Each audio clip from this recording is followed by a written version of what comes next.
The galaxy had many mysteries, but none were as whispered about and feared as the Sirakian Academy of Martial Excellence. Hidden within a floating asteroid field on the edge of the Andrus sector, it was a school unlike any other. Rumors spoke of elite warriors, ruthless instructors, and trials so merciless that most cadets didn't survive even the first year. And yet, somehow, a human boy had found his way there. His name was Kieran. He was 16, ordinary in every human way. Brown hair that fell in untamed waves, green eyes that reflected the sunlight, and a smile that came far too easily. Humanity, for all its quirks and courage, had never been considered formidable in interstellar warfare. But Kieran had something no other human or alien could claim: resilience born from curiosity and a smile that refused to leave his face, no matter the danger. Kieran's journey to the academy began when he intercepted an encrypted message on his homemade communicator. The message promised entry to the galaxy's most prestigious, yet most perilous, institution. No one on Earth had ever been accepted, but something in the message, a mix of challenge and intrigue, drew him in. By the time he stood before the colossal gates of the Sirakian Academy, floating in zero gravity and shaped like a jagged crown, he knew there was no turning back. Inside, the air was thick with tension. Alien cadets of all shapes and sizes, from tentacled warriors with luminous eyes to towering exoskeletal beings who seemed carved from steel, moved with lethal grace. The instructors were even more terrifying. Veterans of countless battles, their reputations whispered in fear across multiple star systems. And Kieran? He was the only human. "You will not survive," hissed one of the alien cadets, a pale-skinned being with razor-sharp horns and a grin full of pointed teeth. "Humans cannot withstand even one of our drills." Kieran smiled. It was a nervous, wobbly smile, but it was a smile nonetheless. "We'll see," he said, his voice carrying a confidence he barely felt. The first days were chaos. Cadets were thrown into combat simulations designed to exploit their fears, agility, and intellect. Kieran watched as others faltered, as limbs flew in zero-gravity arenas and alien cries echoed through the hallways. But Kieran adapted. He wasn't the strongest, he wasn't the fastest, but he had ingenuity. He noticed patterns in the simulations, learned to anticipate the instructor's cruel tricks, and used every small human advantage: dexterity, improvisation, and, most importantly, his relentless optimism. One morning, during what was called the trial of the Grav-Labyrinth, cadets were forced to navigate a shifting maze of floating platforms, spinning energy barriers, and hidden traps while fighting off robotic sentinels programmed to incapacitate rather than destroy. Kieran's first attempt ended with him narrowly avoiding a plasma spike that would have impaled him. He floated for a moment, clinging to the edge of a platform, and caught sight of his peers struggling, some screaming, some floating helplessly into the void. And then he did something unexpected. He smiled. Not bravely, not sarcastically, but truly unreasonably.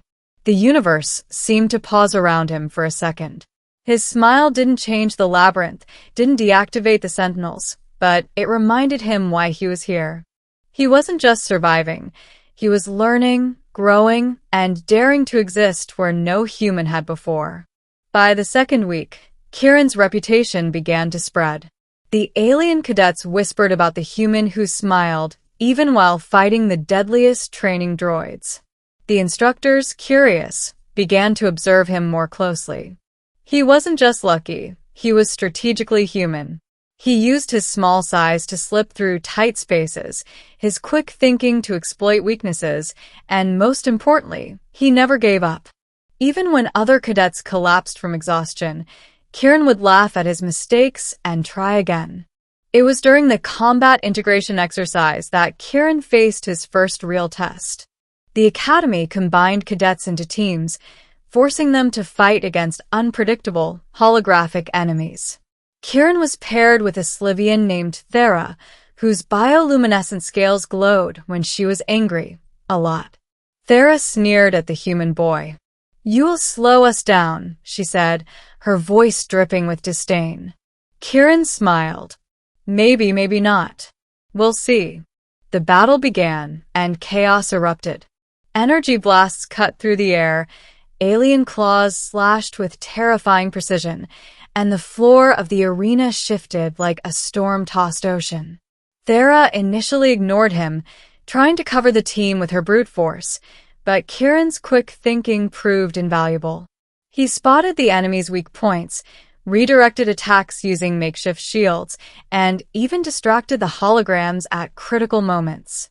By the end of the exercise, Thera's attitude had changed. "You fight differently," she admitted, her scales dimming as she regarded him. "You think too much, too fast, and somehow you smile through it all." "I have to," Kieran said, panting but smiling. "Otherwise, I'd just be another cadet screaming in zero gravity." Weeks turned into months. Kieran's human resilience became legendary. He learned alien languages, mastered strange combat styles, and even started forming friendships in unlikely places. A tiny, four-winged alien called Vix became his unofficial sidekick, often riding on his shoulder during drills and whispering strategy tips in its high-pitched voice. The other cadets, once hostile, began to respect him, not just for his skills, but for his unshakable courage and optimism. Yet the academy wasn't just about surviving drills.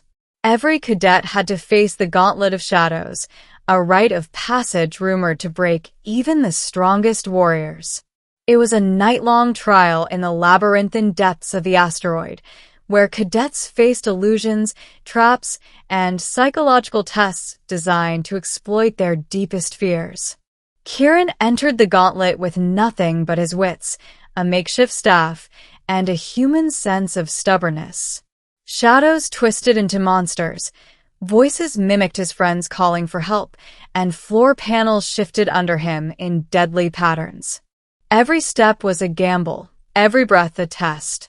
But Kieran smiled. He remembered his family on Earth, the small victories that got him here, and the promise he made to himself. He would not break. Not here, not ever. Hours later, battered and exhausted, he reached the final chamber.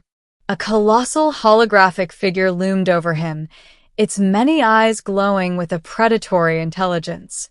"Why do you persist, human?" it demanded, its voice echoing through the cavern. Kieran wiped sweat from his brow, straightened his posture, and smiled. "Because I can. And because giving up isn't interesting." The figure paused, as if surprised by the audacity of one fragile human boy.